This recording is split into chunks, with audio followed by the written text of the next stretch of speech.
Bismillahirrahmanirrahim. Bismillahirrahmanirrahim. Assalamualaikum warahmatullahi wabarakatuh. Alhamdulillah wa syukurillah wa la hawla wa la quwwata illa billah. Asyhadu an la ilaha illallah wahdahu la syarika lah wa asyhadu anna sayyidana wa habibana Muhammadan abdullahi wa rasuluhu la nabiyya ba'dah. Allahumma salli wa sallim wa barik ala hadzal nabiyil karim wa ala alihi wa sahbihi wa man ihtada bihi. Hadirun al-hadirat, jemaah yang iktikaf Masjid Besar At-Taqwa rahimahullah. Alhamdulillah wa syukurillah, kita kembali bersama melakukan sesuatu yang mudah-mudahan dihitung oleh Allah Subhanahu wa taala sebagai majelis ibadah, sebagai apa yang termasuk dalam sabda Rasulullah sallallahu alaihi wasallam, khairukum man ta'allama al-Qur'ana wa 'allama. Sebaik-baik engkau adalah yang mempelajari Al-Qur'an kemudian mengajarkannya. Yang kedua, mari kita sama-sama melafazkan Allahumma barik lana fi Rajab wa Sya'ban wa balighna Ramadan. Mudah-mudahan Allah Subhanahu wa taala memberkahi kita, memberkahi hidup waktu anak-anak kita, dan Allah Subhanahu wa taala berkenan untuk memberikan kesempatan kepada kita untuk mendirikan ibadah pada bulan Ramadan. Amin. Allahumma amin. Allah Subhanahu wa taala berfirman, surat Ghafir ayat 15. Bismillahirrahmanirrahim. Rafi'ud darajati dzul 'arsy yulqir ruha min amrihi 'ala man yasha'u min 'ibadihi liyunzira yawmal talaq. Pada ayat ke-14, pada ayat ke-13 dan ke-14, Allah Subhanahu wa taala telah menyampaikan tentang dua sifat yang menunjukkan keagungan dan kemuliaan Allah Subhanahu wa taala, yaitu walladzi yuriikum ayatihi, dan dialah Allah yang menunjukkan dan memperlihatkan kepadamu tanda-tandanya. Kalaulah bukan karena Allah yang membukakan hati hambanya untuk menerima agama, maka tidak akan pernah masuk agama ke hati seseorang. Kalau bukanlah Allah Subhanahu wa taala yang memberikan futuh, membuka hati kita untuk menerima ilmu, maka seperti kata guru kami, ya, mengingatkan kami, kalau bukan karena futuh Allah yang membukakan pintu hati kita, pintu hatimu, kata beliau, maka kalaupun kalian bertemu langsung ke Imam Syafi'i, antum tidak akan bisa menguasai ilmu fikih. Semua itu karena butuhnya Allah Subhanahu wa taala. Wa yunazzilu lakum minas sama'i rizqa. Yang kedua, Allah lah yang Ar-Razzaq, yang menurunkan, memudahkan jalan rezeki untuk manusia. Jika tempatnya jauh, didekatkan. Jika tempatnya di atas, diturunkan. Jika tempatnya di dalam bumi, dikeluarkan. Allah lah Subhanahu wa taala yang mengatur itu semua. Yang ketiga, Rafi'ud darajat. Rafi'ud darajat bisa bermakna dua. Yang pertama adalah Allah Subhanahu wa taala maha tinggi derajatnya. Maha tinggi derajatnya. Maka di sini Rafi' bermakna murtafi, yang tinggi. Allah lah yang maha tinggi dari selainnya. Wujudnya Allah maha tinggi dari wujud-wujud yang lain. Begitu pula dengan dawamul wujud, keberlangsungan keberadaan. Tidak ada yang bakok seperti bakoknya Allah Subhanahu wa taala. Maka Rabiul Darajat menurut makna yang pertama adalah Allah yang maha tinggi derajatnya, zatnya, sifatnya, semuanya. Tidak ada yang menyerupai itu. Tidak ada yang menyerupai zat Allah. Tidak ada yang menyerupai sifat-sifat Allah. Tidak ada yang menyerupai apapun af'alullah, perbuatan-perbuatan atau qada dan qadar Allah, tidak ada. Bahkan sekuat-kuat kemauan manusia, sekuat-kuat himmah tekad manusia, tidak bisa merusak tirai-tirai takdir kalau kata Allah. Rabiul Darajat makna yang kedua adalah yarfa'ud darajat. Rafi' ad-darajat, maha meninggikan derajat. Rafi'un bisa bermakna rafi', yang meninggikan, yang mengangkat derajat. Maka derajat makhluk itu Allah yang meninggikan. Derajat para nabi, para wali, baik di dunia Allah tinggikan, kelak di surga juga Allah tinggikan derajat para nabi, para wali. Ya. Allah pula yang meninggikan derajat masing-masing makhluk di atas makhluk yang lain. Misalnya Allah Subhanahu wa taala menganugerahkan ilmu pengetahuan, al-ulum wal ma'rifah kepada seseorang, dan dengan cara itu derajat orang itu menjadi lebih tinggi di atas manusia yang lain. Allah juga misalnya menganugerahkan akhlakul karimah kepada seseorang. Dengan akhlakul karimah itu nilai dan derajat seseorang akan menjadi lebih tinggi daripada manusia yang lain. Tidak ada di antara kita yang tidak mengakui bahwa kemuliaan akhlak itu adalah satu hal yang membuat orang termuliakan. Secara fisik kita sama. La yanzuru ila suwarikum. Secara surah, secara bentuk manusia sama. Tetapi kemudian jika Allah ingin meninggikan derajat seseorang, Allah menitipkan sesuatu kepadanya. Entahlah itu ilmu pengetahuan, entahlah itu al-akhlaq al-fadilah, entahlah itu akhlak-akhlak yang mulia.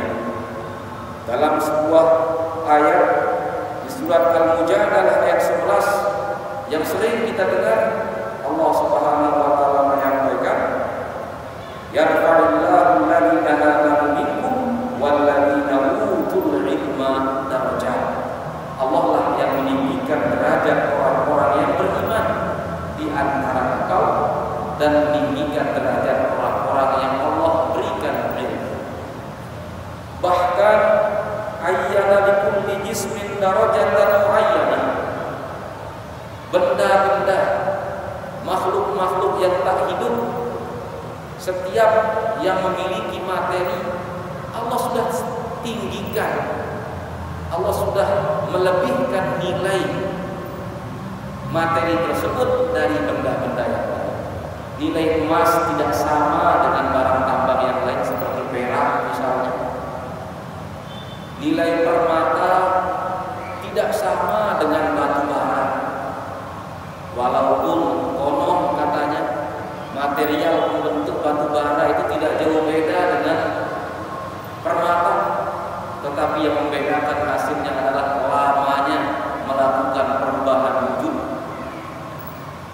Tanah ada yang subur, ada yang gersang. Bahkan jangankan makhluk hidup, makhluk mati pun ada yang memang sudah dibuat lebih bernilai oleh Allah Subhanahu wa taala daripada makhluk-makhluk tak hidup yang lain. Bahkan ja'ala likulli wahidin martabatan muayyanatan. Allah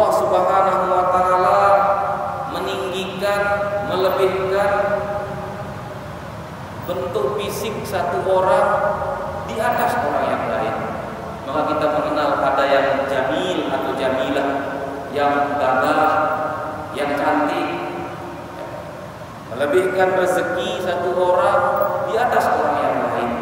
Maka ada yang lebih makmur, ada yang kaya, ada yang miskin, ada yang fakir, ada yang macam-macam. Bahkan jatah hidup al-ajal. Ajal itu bisa berwaktu, bermakna waktu yang sudah ditentukan. Jadi hidup kita ini namanya ajal. Akhir dari hidup kita juga namanya ajal. Allah bahkan sudah menentukan waktu hidup manusia ini, sudah Allah gariskan dan tentukan. Ada yang mungkin hidup 50 tahun, ada yang 60 tahun, ada yang Allah takdirkan mencapai apa yang disebut dengan arzalal umri, sejelek-jelek umur, yaitu usia yang sangat renta, sudah lemah, sudah penglihatan tidak setajam dulu lagi, kekuatan menurun dan sebagainya. Itu kenapa Al-Quran membahasakannya dengan arzalul umur. Seburuk-buruk usia kita adalah ketika kita tidak mampu melakukan apa-apa. Kita hidup tetapi tenaga tidak punya, kaki tak kuat melangkah, tangan tak kuat lagi bekerja, ingatan juga sudah mulai gangguan, akal juga sudah mulai tidak kuat lagi, daya hafal juga sudah lemah. Tetapi Allah sudah menentukan. Bahkan ada yang baru ditiupkan ruh di rahim ibunya, keguguran misalnya, sehingga hidupnya tidak hanya berada di rahim, belum sempat dilahirkan, tetapi sudah ditiupkan ruh. Itu juga akan dibangkitkan oleh Allah kelak di Yaumul Ba'ats, ketika hari kebangkitan, yaitu bayi-bayi yang diwafatkan oleh Allah Ta'ala sebelum dia lahir, artinya yang keguguran.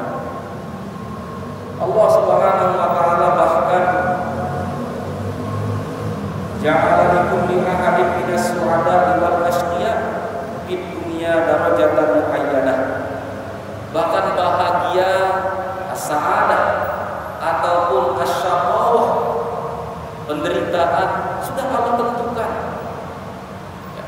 Siapa yang sa'idud dunia wa sa'idul akhirah, bahagia dunianya, bahagia pula akhiratnya.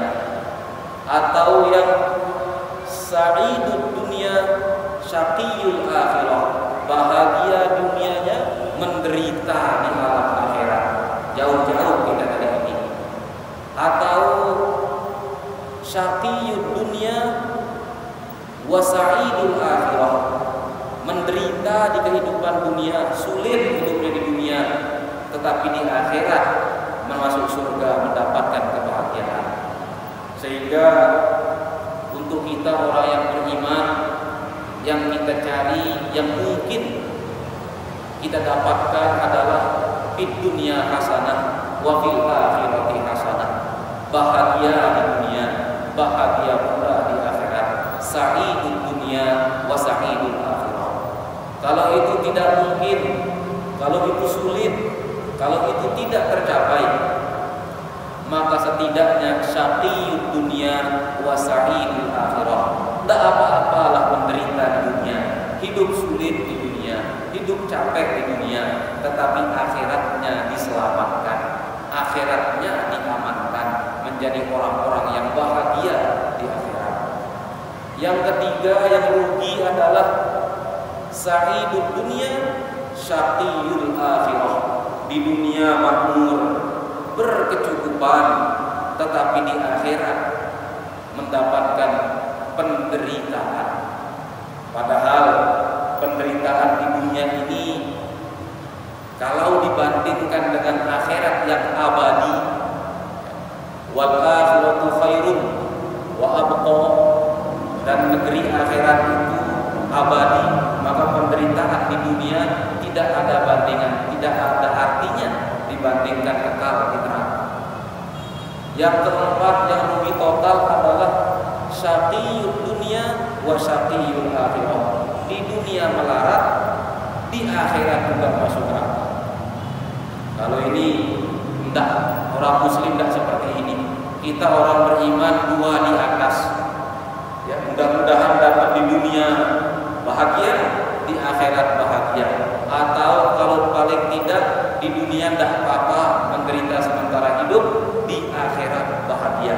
Jangan sampai kebalik, di dunia bahagia, akhirat justru menderita. Dengan cara apa?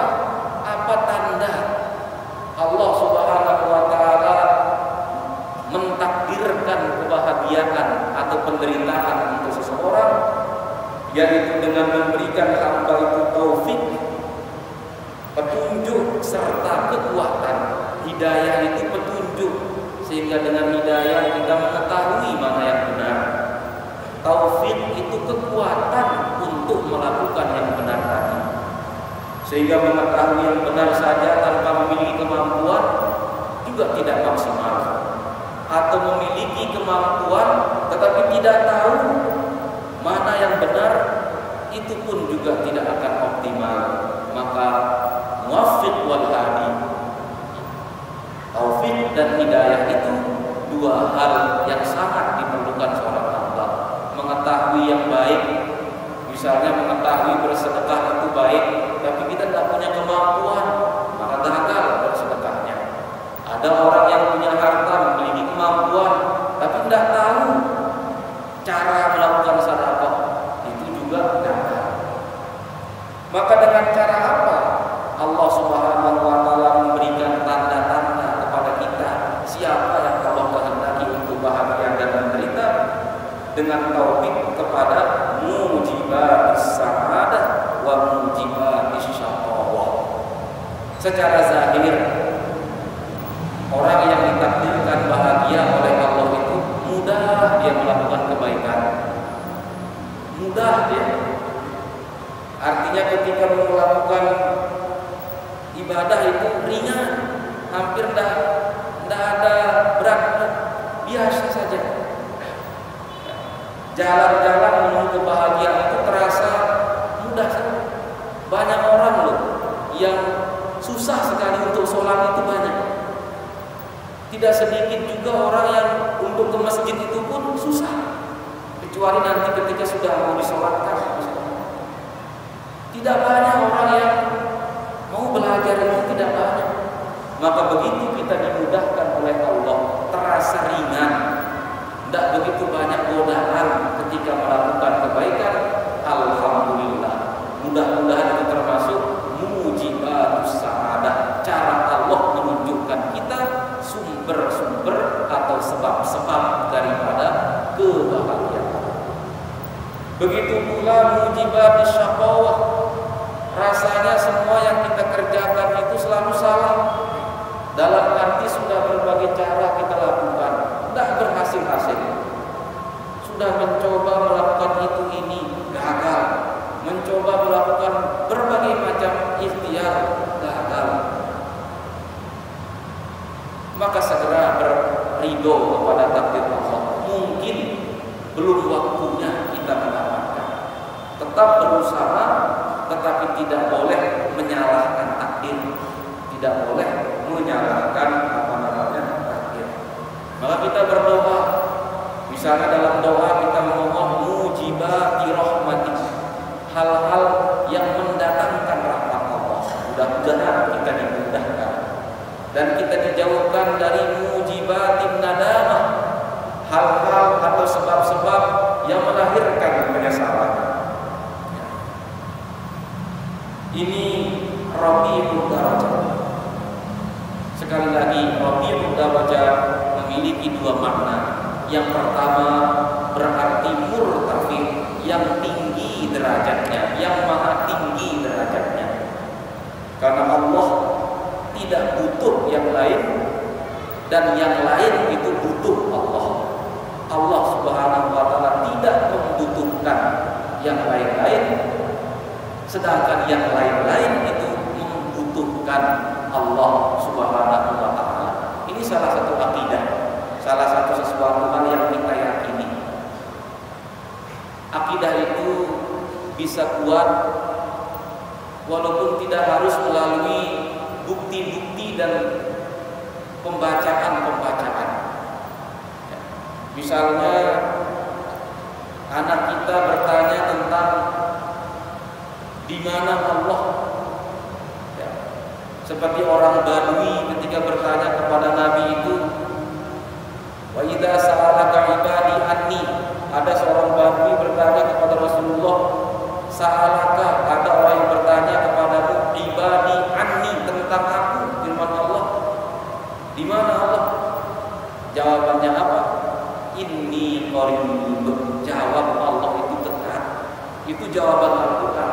Idza sa'alaka ibadi anni fa inni qarib. Allah itu dekat. Dekatnya apa? Coba, bisa mengetahui kita kendati tidak ada ibu bapak kita melihat kita. Anak kecil misalnya, kita kuncikan dia pintu, kita tanamkan di hati pikiran mereka, Allah Maha melihat. Nah, walaupun ibu bapak tidak melihat, Allah melihat. Lama-lama kesadaran tentang pengawasan Allah itu akan muncul. Akidah itu bisa melalui ilmu, melalui dalil, tetapi akidah juga bisa tanpa melalui ilmu, tetapi diberikan oleh Allah Subhanahu wa taala. Yang kedua, Allah Maha meninggikan derajat. Rafi'ud darajati dzul arsy. Makna dzu itu pemilik. Dzul arsy artinya pemilik arsy. Wa ma'nahu annahu malikul arsy wa mudabbiruhu wa khaliquhu. Makna dzul arsy itu pemilik arsy sekaligus penguasa arsy. Dalam Al-Quran misalnya ada Malik, ada Malik. Ketika kita membaca Fatihah, kita mengambil riwayat atau qiraat yang Maliki Yaumiddin, yang panjang mimnya. Tetapi di surat An-Nas misalnya Maliki Yaumiddin, pendek mimnya. Malik itu pemilik, yang punya, yang memiliki. Malik itu penguasa, raja. Maka kadang-kadang raja itu menguasai tapi tidak memiliki. Pemilik itu punya tapi tidak menguasai. Misalnya raja itu walaupun tidak semua tanah itu milik raja, tapi dia menguasai tanah itu. Dia bisa perintahkan orang untuk bangun apa di sana. Pemilik itu bisa jadi dia memiliki tapi tidak menguasai. Tetapi Allah Subhanahu wa taala Malikun wa Malikun, pemilik dan penguasa kepada semua makhluknya. Maka disebut arsy di sini pemilik arsy karena arsy itu makhluk Allah Subhanahu wa taala yang katakanlah paling besar. Makhluk Allah Subhanahu wa taala yang paling besar. Sehingga ketika Allah menyampaikan kepada kita dengan menyebut Allah pemilik arsy, maka manusia sadar bahwa jangankan kita yang begini kecil kita, yang besar saja Allah miliki dan kuasai. Ya, misalnya ini dalam gambaran dan di dunia kita bentuk bahasa ini, untuk menyatakan orang itu kaya, cukup kita mengatakan dia yang punya danau. Ya, itu sudah kita paham betapa besar kekuasaannya, betapa banyak kekayaannya. Dia yang punya danau, pulau itu dia pemiliknya. Sehingga dengan menunjukkan apa yang orang miliki, itu dia menunjukkan kekuatannya, kekuasaannya. Ketika Allah menyampaikan kepada kita siapa apa makhluk yang paling besar, arsy, itu Allah yang punya. Itu Allah yang punya. Ini menunjukkan kepada orang-orang kafir Quraisy Allah Maha segalanya. Ya, mirip sekali lagi ketika orang menyampaikan kepada kita bahwa seseorang ini pemilik pemilik dari sebuah pulau, langsung kita menyadari, oh betapa banyak kekayaan orang ini, betapa kuat dia. Dzul Arsy itu kepemilikan. Ya. Takhsisul Arsy bidzikri huwa annahu a'zamul ajsam. Sekali lagi, Arsy disebut oleh Allah Subhanahu wa taala untuk menunjukkan maha besarnya Allah, karena Arsy itu jasmani, jismun, materi, a'zam yang paling besar. Yang kelima, pertama Allah menunjukkan tanda-tanda, yang kedua Allah menurunkan rezeki, yang ketiga Rabi'ud Darajat, yang keempat Dzul Arsy, yang kelima yulqir ruha min amrihi ala man yasha'u min ibadihi. Sebentar.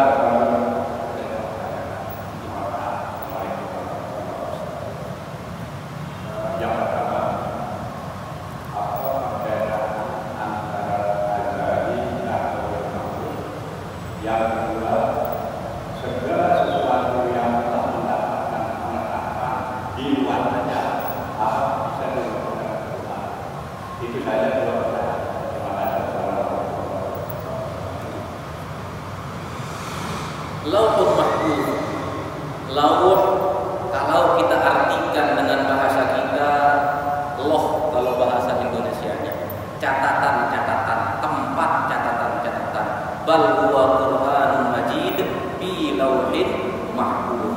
Mahfuz artinya terjaga. Tidak ada pergantian, perubahan pada catatan yang Allah sudah tentukan. Hanya kemudian sebagaimana disebutkan inna anzalnahu fi lailatul qadar atau di surat yang lain, setiap malam nisfu Sya'ban, catatan-catatan sekali setahun untuk manusia itu Allah perlihatkan kepada malaikat. Setiap sekali setahun Allah perlihatkan. Itu yang pertama. Yang kedua, memahami takdir itu dari dua sisi. Dari sisi, kalau dilihat dari sisi ilahiyah, dari sisi Allah, sisi ketuhanan, tidak ada yang berubah. Tidak ada yang berubah. Tetapi kalau dilihat dari sisi manusia sebagai penerima takdir, yang kepada kita takdir itu disampaikan dan diberikan, maka kita bisa merasakan perubahan. Oleh karenanya dalam hadis, la yaruddul qada'a illa du'a. Kalau ada yang bisa menggeser, merubah takdir itu adalah doa. Sabda Rasulullah SAW. Bahkan dalam sebuah riwayat dijelaskan, digambarkan jika takdir itu turun, doa itu naik, maka di antaranya itu doa dan takdir kita itu semacam berjumpa. Kalaulah takdir itu menang jadi, kalaulah doa kita menang, yang terjadi adalah sesuai dengan doa kita. Tetapi sebelumnya yang perlu kita pahami adalah cara Nabi menjelaskan itu melihat sisi kemanusiaan kita. Melihat sisi kemanusiaan kita. Dari sisi manusia, coba orang yang giat bekerja, dia sukses. Innamal ilma bitta'allum. Ilmu itu dengan belajar. Sekali lagi, dari sisi ilahi kalau dilihat tidak ada perubahan. Apa yang sudah Allah tentukan itu sudah. Persoalannya kita tidak tahu apa yang Allah tentukan itu. Yang kedua, kalau kita lihat dari sisi manusia, yang kita rasakan, yang kita lihat, rasanya ada perubahan. Rasanya ada perubahan. Jika orang dia bermalas-malasan, kegagalan lebih dekat kepada dia. Kalau dia berubah dengan giat bekerja, kesuksesan akan tampak lebih dekat kepada dia. Sehingga bahasa-bahasa Al-Quran ketika itu ditujukan kepada manusia, Allah dan Rasulnya menggambarkan bekerja saja. Kullun muyassarun lima khuliqa. Setiap orang itu akan dimudahkan untuk menjemput takdirnya sendiri-sendiri. Ini permasalahan qada dan qada dan qadar. Sama seperti ajal. Sehingga ketika ada hadis, barang siapa yang ingin yubsatallahu bi rizqihi wa yusa'alahu bi athari, dimudahkan rezekinya dan dipanjangkan umurnya, fal yasil rahimah, maka sambung-sambunglah silaturahmi. Maka makna dipanjangkan umurnya ini diberkahi umurnya, diberkahi, sehingga panjang pendek umur itu sudah tentu. Kata ulama, luas lebarnya yang perlu, panjangnya sudah ditentukan, lebarnya yang bisa berubah. Dalam arti apa? Orang yang berumur 60 tahun belum tentu ibadahnya lebih banyak daripada anak yang berumur 20 tahun. Maka katakanlah secara jumlah lebih banyak yang 60, tetapi secara isi itu lebih banyak yang 20 tahun. Itulah esensi umur panjang, yaitu apa? Umur itu lebih menghasilkan kemanfaatan, barokahnya yang yang pertama. Wallahu a'lam.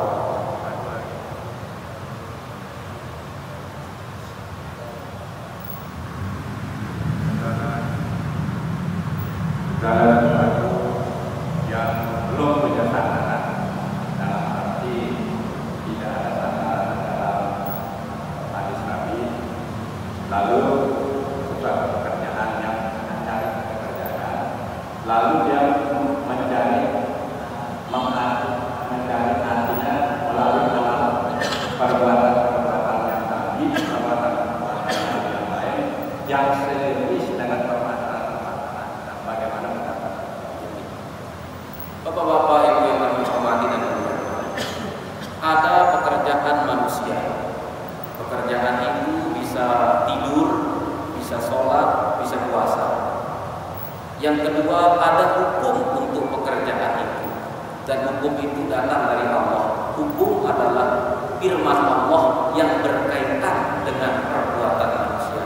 Khitabullah ta'ala al-muta'alliqu bi af'alil mukallafin. Hukum agama artinya firman-firman Allah Ta'ala yang berkaitan dengan perbuatan mukallaf. Dari mana kita tahu apa hukum Allah? Dari dalil. Apa dalil yang pokok? Quran dan hadis. Ini dalil yang pertama, Quran dan hadis.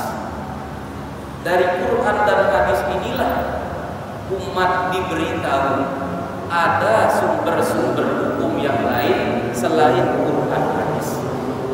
Misalnya di dalam al-hadis Nabi menyampaikan, la tajtami'u ummati ala dolalatin. Umatku itu tidak akan pernah mufakat terhadap sebuah kesesatan.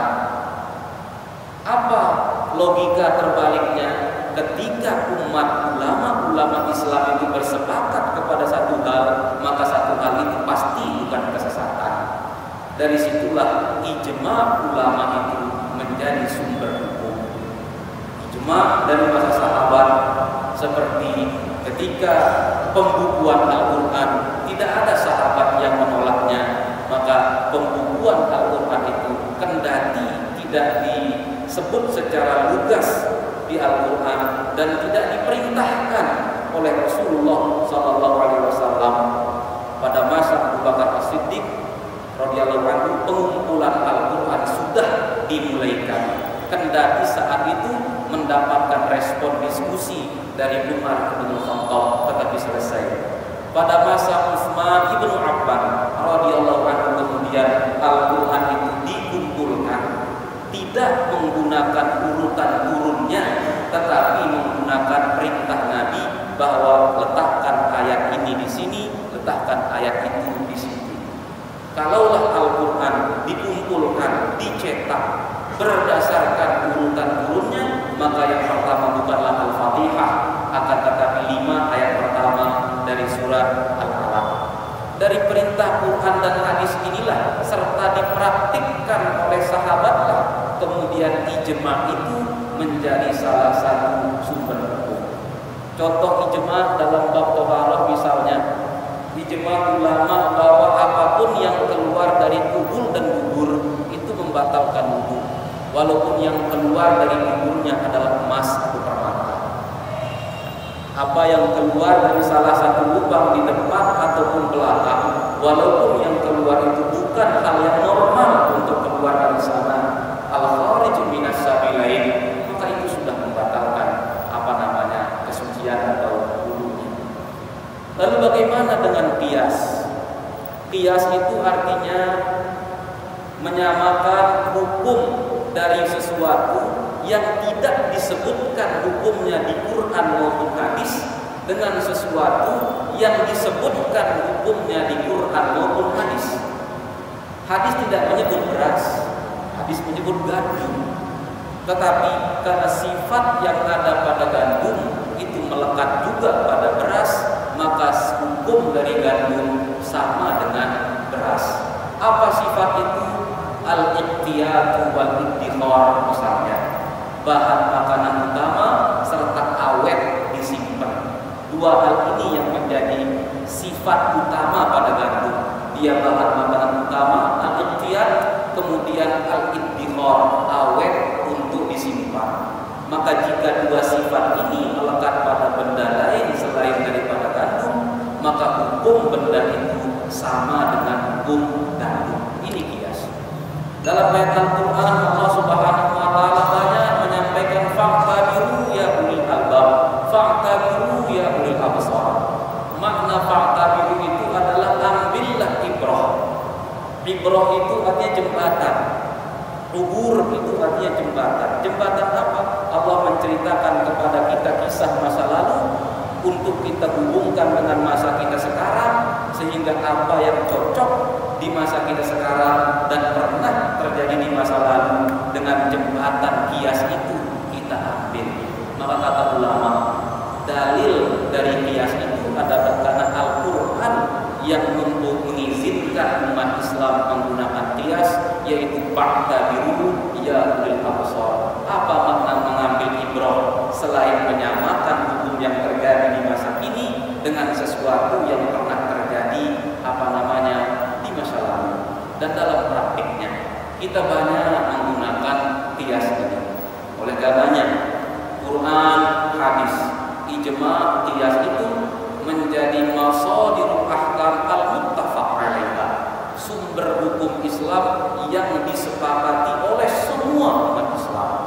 Tidak ada yang menolak Quran, hadis, ijma dan ijma qiyas. Itu sumber hukum yang muttafaqun 'alaiha, yang disepakati oleh para ulama. Sumber itu disebut sumber karena dengan itulah manusia bisa melacak, mengetahui keinginan Allah. Sebenarnya keinginan Allah dalam perkara ini apa hukumnya? Dia boleh, makruh, sunat, haram atau wajib. Itu saja bergeraknya. Maka sekali lagi Quran, hadis, ijma dan qiyas itu sumber pokok kita Quran dan hadis. Tetapi karena Quran dan hadis menyuruh kita, mengizinkan kita untuk menggunakan ijma qiyas, maka ijma qiyas juga menjadi sumber hukum. Selain yang empat ini, ada sumber-sumber hukum yang lain. Mudah-mudahan Allah Subhanahu wa taala membantu kita untuk mensyukuri nikmat-nikmatnya, memperbaiki ibadah-ibadah kita dan memperbanyak zikir kita kepada Allah. Barakallahu li wa lakum fil Qur'anil azim wa nafa'ani wa iyyakum bima fihi minal